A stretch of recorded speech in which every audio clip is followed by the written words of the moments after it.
Selamat datang. Perkenalkan, kami dari kelompok 3B akan memberikan sedikit review atas kegiatan kuliah kerja lapangan yang dilakukan dalam rangka memberikan pengalaman dan wawasan terhadap praktek perencanaan wilayah dan kota. Dengan adanya pembatasan kegiatan sosial akibat terjadinya pandemi COVID-19, kegiatan KKL kami laksanakan melalui kajian literatur, jurnal atau media, webinar, serta kunjungan dilakukan secara virtual.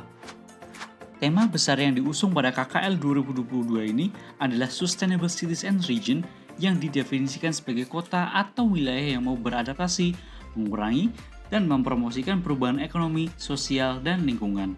Selanjutnya, tema besar tersebut dibagi menjadi beberapa subtema yang dimana kelompok kami mendapatkan subtema Smart City.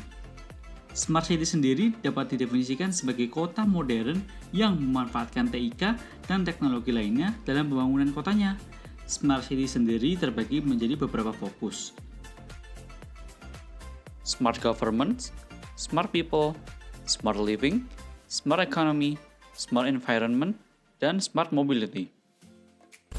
Dari beberapa fokus Smart City tersebut, kelompok kami memilih Smart Mobility, yang merupakan salah satu elemen penting dalam Smart City, terutama dalam hal mobilitas masyarakatnya. Selain itu, Smart Mobility mencakup beberapa hal yang dapat mempresentasikan konsep Smart City.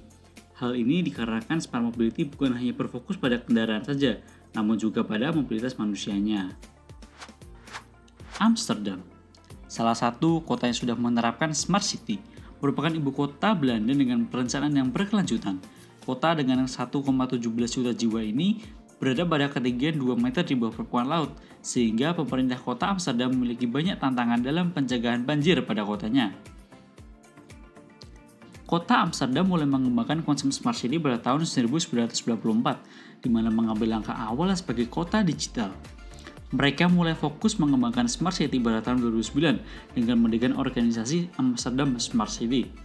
Organisasi ini menjadi wadah bagi pemerintah, swasta, bahkan partisipasi masyarakat untuk melakukan kolaborasi dalam membentuk proyek Smart City.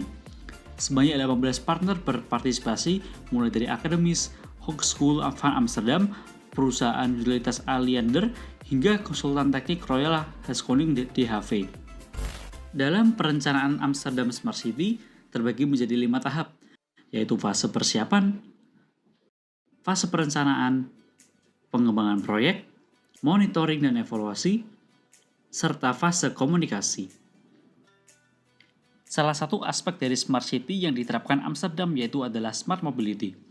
Klasifikasi proyek mobilitas Amsterdam menurut Yamagata yaitu ada Internet of Things (IoT) yang meliputi aplikasi reservasi dan pembayaran online parkir dan informasi kondisi jalan.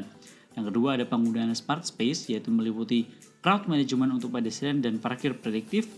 Kemudian ada Mobility as a Service yaitu meliputi ke aplikasi ride sharing dan transportasi ramah disabilitas. Dan yang terakhir ada kendaraan self-driving di mana masih dikembangkan dengan menggunakan mobil listrik. Amsterdam dengan penerapan Smart Mobility yang lebih berorientasi kepada pengguna yaitu masyarakat menjadi best practice bagi kota di dunia seperti Jakarta dan Makassar. Kedua kota tersebut telah berhasil masuk ke dalam peringkat 100 besar indeks Smart City pada tahun 2021.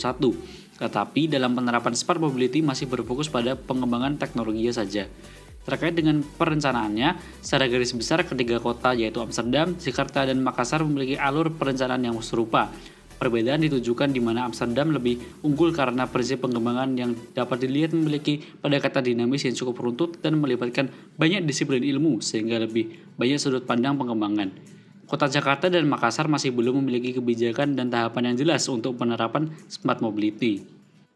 Ada beberapa indikator menurut Zapolsky yang menjadi perbandingan dalam penerapan Smart Mobility di antara ketiganya.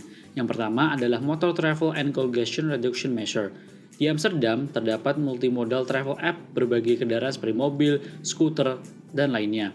Di Jakarta dan Makassar, masyarakat masih cenderung memilih menggunakan kendaraan pribadi. Indikator kedua, Pollution Abatement, yang penerapannya di Amsterdam didukung dengan kebiasaan masyarakat untuk bersepeda dan menggunakan transportasi umum berenergi listrik. Di Jakarta dan Makassar, pengembangan transportasi umum ramah lingkungan masih dalam tahap pengembangan.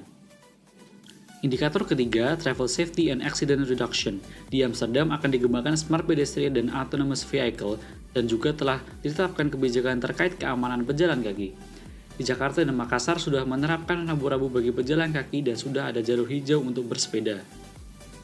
Indikator keempat yaitu Traffic Management Tools and Service. Amsterdam memiliki off-chip card dan Jakarta memiliki Jakarta One Card yang keduanya memiliki fungsi yang sama untuk pembayaran transportasi umum melalui kartu. Sedangkan di Makassar penerapan akan hal itu belum dilakukan.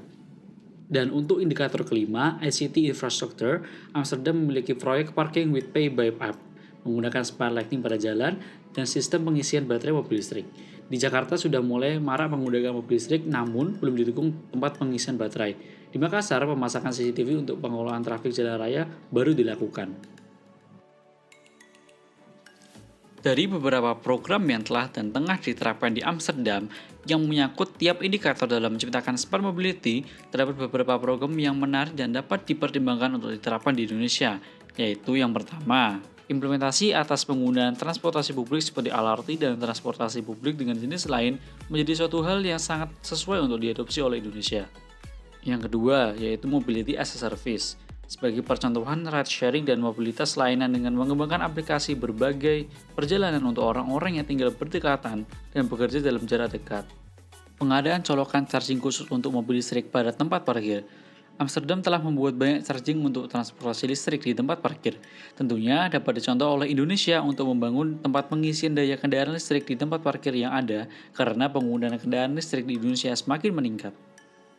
Selanjutnya, pengintegrasian pembayaran transportasi publik menggunakan satu kartu. Indonesia memiliki peluang untuk menerapkan adopsi sistem pembayaran satu kartu tersebut, mengingat masyarakat sudah beradaptasi menggunakan pembayaran cashless. Berikutnya ada pembangunan jalur pedestrian agar nyaman dan aman. Contoh penerapannya yaitu adalah Pollard, Smart Street Eye, dan Smart Lighting. Yang terakhir yaitu pencahayaan cerdas pada jalur sepeda. Perlu adanya penerangan berupa LED pada jalur pejalan kaki yang telah diterapkan di Amsterdam agar menimbulkan kenyamanan dan keamanan.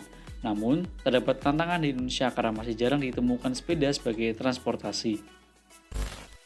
Pengembangan Smart City di kota Amsterdam membutuhkan waktu dan dukungan dari berbagai pihak, baik pemerintah, swasta, dan masyarakat, hingga membuahkan hasil dan menjadi kota percontohan Smart City di dunia saat ini. Digitalisasi dengan menggunakan teknologi yang optimal, khususnya dalam mobilitas masyarakat, memberikan dampak positif bagi berkelanjutan ekonomi dan lingkungan kota Amsterdam.